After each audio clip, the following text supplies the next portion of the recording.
তো দেখেন আমার বুড়োটাও কিন্তু ফ্লাগ করেনি, দেখেন আপনারা দেখতে পাচ্ছেন, দেখেন আমার বুড়োটা এটা কিন্তু ফ্লাগ করেনি আমার বুড়ো, দেখেন এই যে। তো এই হচ্ছে আমার অবস্থা, আমি একদম নর্মাল লাইফ লিড করি, টোটালি নর্মাল, আমার জীবন যেমনটা একদম নর্মালের উপর চলতেছে। তো আমার স্বামী আমাকে একটাই কথা বলে যে মেয়েরা কত কিছু করে, ও আমাকে টাকা দিতে চায়, বলে যে না তুমি 500 টাকা নাও, যাও একটা ফেসিয়াল করে আসো, ভালো লাগবে। বললাম দূর, ফেসিয়াল করে কী হবে, এখন বাদ দাও। তো অবশ্য স্বামীর চোখে নিজেকে সুন্দর রাখাটা ইম্পর্টেন্ট, বাট কেন জানি না আমি করি না এগুলো। আমি বলি রেখে দাও, যখন আমাদের অনেক টাকা হবে তখন করবো। তো ও আমাকে বলে যে যখন অনেক টাকা হবে তখন তো আমাদের সেই মজা করার সময়টা থাকবে না, তখন তো আমরা সংসারে ব্যস্ত হয়ে যাবো বাচ্চা নিয়ে। অপচয়কারী মেয়ে সংসারই নয়, পাকিস্তানে এটা বলে। পাকিস্তানে এই কথা কেন বলে মেয়েদেরকে, অপচয় করলে সে সংসারই নয়। যদি বেশি অপচয় করে কোনো মেয়ে, তাকে সংসারই বলে না পাকিস্তানে। কেমন আমি উদাহরণ দিচ্ছি, ভিডিওটা সবাই দেখে যাবেন আজকের। আমি পাকিস্তানের সম্পর্কে অনেক কিছু আপনাদের সামনে বলি, আজকে আর একটা বিষয় বলবো। যে মেয়ে বেশি অপচয় করে পাকিস্তানে, সেই মেয়ে মানে সংসারের মানে অলক্ষ্মী বলে বিবেচনা করা হয়। যেমনটা বলি, ধরেন আপনার স্বামী মাসে 20,000 টাকা ইনকাম করলো, সেখান থেকে আপনি যদি 100 টাকাও বাঁচিয়ে রাখেন তাহলে আপনি লক্ষ্মী।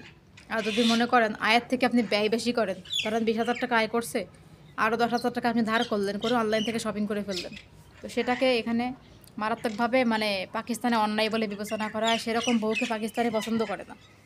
আপনি যতই পরিবারের মধ্যে বিয়ে করেন না কেন, এখানে তো পরিবারের মধ্যে বিয়ে হয়, মামা খালা চাচা এইসব রিলেশনের মধ্যে বিয়ে হয়, বাইরে বিয়ে হয় না। তো সেটা দেখেন, যদি আপনি এরকম অপচয় করেন পাকিস্তানে এসে সংসারে যদি বিয়ে করে, তাহলে সেটাকে অপচয়কারী বলে। আর সেরকম মেয়েকে সংসারই বলা হয় না, ওরকম মেয়েকে মানে একদম অসংসারী বলা হয়। আর ওটাকে মানে পাকিস্তানের ভাষায় কী বলে, মনুষ বলে। মনুষ মানে হচ্ছে অলক্ষ্মী, আমরা বাংলায় অলক্ষ্মী বলে, এখানে মনুষ বলে, এটাকে মনুষ বলে সংসারে। যেমন আমি দেখেন, আমার সংসারে যে কয় টাকা ইনকাম হোক, আমি ট্রাই করি যে মাস শেষে 500-1000 টাকা জমিয়ে রাখার জন্য, যদি আমার কাজে আসে, আমার ডক্টর দেখাইতে হয়, আমার বিভিন্ন রকম কাজ করতে হয়, তো সেটাতে লাগে। তো আমার এখন অবধি কিন্তু আমি এই যে আমি বিয়ে সাথে ছাড়া আমি পাকিস্তানে কোনো পার্লারও কিন্তু ওরমভাবে যাই না। একবার গেছিলাম মনে হয় যে 4-5 মাস আগে, চুলে কালার করার জন্য, এতটুকুই। তারপরে আর না ব্রু প্লাগিন থেকে শুরু করে না ফেসিয়াল কিচ্ছু করি না। করলে কিন্তু অবশ্যই আপনাদের সামনে ভিডিও দিতাম, কারণ আমি সব কিছু মোটামুটি দেওয়ার চেষ্টা করি যা যা করছি। তো দেখেন আমার বুড়োটাও কিন্তু ফ্লাগ করেনি, দেখেন আপনারা দেখতে পাচ্ছেন, দেখেন আমার বুড়োটা এটা কিন্তু ফ্লাগ করেনি আমার বুড়ো, দেখেন এই যে। তো এই হচ্ছে আমার অবস্থা, আমি একদম নর্মাল লাইফ লিড করি, টোটালি নর্মাল, আমার জীবন যেমনটা একদম নর্মালের উপর চলতেছে। তো আমার স্বামী আমাকে একটাই কথা বলে যে মেয়েরা কত কিছু করে, ও আমাকে টাকা দিতে চায়, বলে যে না তুমি 500 টাকা নাও, যাও একটা ফেসিয়াল করে আসো, ভালো লাগবে। বললাম দূর, ফেসিয়াল করে কী হবে, এখন বাদ দাও। তো অবশ্য স্বামীর চোখে নিজেকে সুন্দর রাখাটা ইম্পর্টেন্ট, বাট কেন জানি না আমি করি না এগুলো। আমি বলি রেখে দাও, যখন আমাদের অনেক টাকা হবে তখন করবো। তো ও আমাকে বলে যে যখন অনেক টাকা হবে তখন তো আমাদের সেই মজা করার সময়টা থাকবে না, তখন তো আমরা সংসারে ব্যস্ত হয়ে যাবো বাচ্চা নিয়ে, তখন আমাদের সেই সময়টা হবে না। তো যাই হোক, আমি তখন বলি দরকার নেই, থাক, এখনই ভালো আছি। তো আমার স্বামী এই জন্যই বলে যে আসলে তোমার মতো মেয়ে আসলে এইভাবে মানে এই সমাজে দেখা যায় না, যে 4-5 মাস হয়ে গেছে একটা পার্লার অফ ডিজাইন। আমার মতো কারা কারা আছেন জানাবেন কমেন্ট করে, 4-5 মাস 6 মাস হয়ে গেছে পার্লারে যান না, অনেক আপুরা জানাবেন। আমার মনে হয় যে বাংলাদেশের 90% মেয়ে এরকম করবে, বা পাকিস্তানের করবে, সবাই যায় পার্লারে কম বেশি। এই হচ্ছে ব্যাপার। তো একটা নাইট ক্রিম কি জিনিস তাও আমার নেই, কারণ নাইট ক্রিম ইউজ করিনি এই জন্য যে ক্যান্সার হবে, তাই যেগুলো স্কিনে ক্যান্সার হয়, অনেক মানুষের দেখছি হচ্ছে বর্তমানে, তাই সব কিছু মানে এখন কোনো কিছুই নেই। তো প্রাকৃতিক জিনিসের উপর ডিপেন্ড করে হলুদ টলুদ এই সমস্ত লাগাই মাঝে মধ্যে সময় পেলে।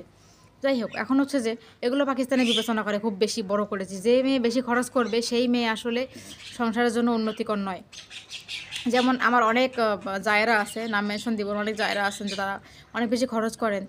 আবার অনেক পাড়া প্রতিবেশী মেয়েদেরকে দেখছি, বাড়ির বউদেরকে দেখছি অনলাইনে এত এত ড্রেস কিনে, এত এত শপিং করে, মানে মাসে প্রায় 20-30 হাজার টাকার অনলাইনে শপিং করে। আর আমি মানে বছরে মানে কিনবো এই, আর আমি কিনি, শপিং করবো না তা না, আমার হাজব্যান্ড কিনে দেয়, ওইটা আমি কিনি। ও আমাকে প্রতি মাসেই ড্রেস কিনে দেয়, প্রতি মাসেই দেয় একটা করে সালোয়ার কামিজ। আর সালোয়ার কামিজটা আমি পরি না, আপনারা দেখছেন, 2-3টা টি শার্ট ট্রাউজার যেগুলো আমি পরি অলস, আমাকে সেগুলো দেয়, এগুলো আমাকে দেয়। কিন্তু ওই যে বললাম না, বাড়তি করে আমি নিজে কখনো কিনি না, বা নিজে করে পার্লারে যাবো তা না। আমার খরচ যখন হবে, আমার কলেজ যাওয়াতে একটু খরচ, ওইটা আমি নেই। তারপর হচ্ছে আমার যদি খাওয়া দাওয়ার জন্য লাগে বাজার খরচ, ওটা আমি নেই। আমার এমনটাও না যে কিপটা আমি করি তা না, যতটুকু লাগে অতটুকু খরচ করি। মাসে ধরেন 4টা মুরগি, তারপর হচ্ছে 4 কেজি গরুর মাংস, তো এগুলো আমি হিসাব করে করে সব কিছু কিনি। তো আমার এখানে আসলে ব্যাপার কি, আমি যখন বাজারের লিস্ট করি, আমার শাশুড়ি মা আসে বলে যে তোরা লিস্ট করিস, আর আমি এখন অবধি আমার এত বছরের সংসারে আমি লিস্ট করতে পারলাম না। তা আমি সব কিছু লিস্ট করে করে বাজার করি, আমি লিস্ট করে করে আমার হাজব্যান্ডকে দেই যে তুমি এই লিস্ট অনুযায়ী আনবা, এর বেশি আনবা না। তো আমার একটা হিসাব আছে যে এই লিস্টে আমার সংসারটা চলবে। আর যদি মনে করেন কোনো মাসে মেহমান আসে, সেই মাসের লিস্টটা একটু বাড়িয়ে একটু খরচ হয়, তখন যে আমার কাছে জামানোর টাকাটা থাকে ওইটা দিয়ে করে ফেলি। তো এইভাবে হিসাব করে করে চলি। তারপরে দেখা যায় যে ও যেটা আমার জন্য কিনে নিয়ে আসে সবই আমি পড়ি, আমি এরমটা করি না যেটা ভালো লাগে না। তবে আমার পছন্দও জানে, ওই অনুযায়ী নিয়ে আসে। যদি কোনো ড্রেস আমার পছন্দ না হয় আমাকে রিটার্ন করে দিই, এটা ভালো লাগতেছে না তুমি ইয়া করো, বা আমার ননদদেরকে দিই তোমরা পড়ো। তো এই ব্যাপার। তো এগুলোকে পাকিস্তানে খুব গুরুত্ব দিয়ে দেখে। আর আমি জানি শাশুড়ি মার মন কীভাবে জিততে হয়, সেটা আমি করার চেষ্টা করি। তো এই হচ্ছে সংসার জীবন, মেয়েদের সব কিছু মানিয়ে জানিয়ে নিয়ে চলতে হয়। তো আমিও চেষ্টা করি মানিয়ে নিয়ে চাওয়ার সংসারে যদি মানিয়ে চলতে নাই পারে তাহলে কিসের সংসার বলেন। তো এই হচ্ছে ব্যাপার। তো বন্ধুরা, তোমাদের কাছে শেয়ার করে দিলাম। তোমাদের কাছে কেমন লাগলো আজকের ভিডিওটা জানিয়ে দিও। আশা করি অনেক ভালো লেগেছে। আর কারা কারা আমার মতো সংসারী হতে চাও তারা কমেন্ট করবা, কারা কারা সংসারী আছো। আর ভাইয়াদেরকে বলছি আপনাদের কেমন লাগলো ভিডিওটা জানিয়ে দিবেন, পাশে থাকবেন। দেখা হবে নতুন ভিডিওতে। আজকের মতো আমি যারা খান বিদায় নিচ্ছি, অনেক কাজ করতে হবে নিচেকে, আর বেশি বকবক করতে পারছি না। ভালো থাকেন, দেখা হবে নতুন ভিডিওতে। আল্লাহ হাফিজ।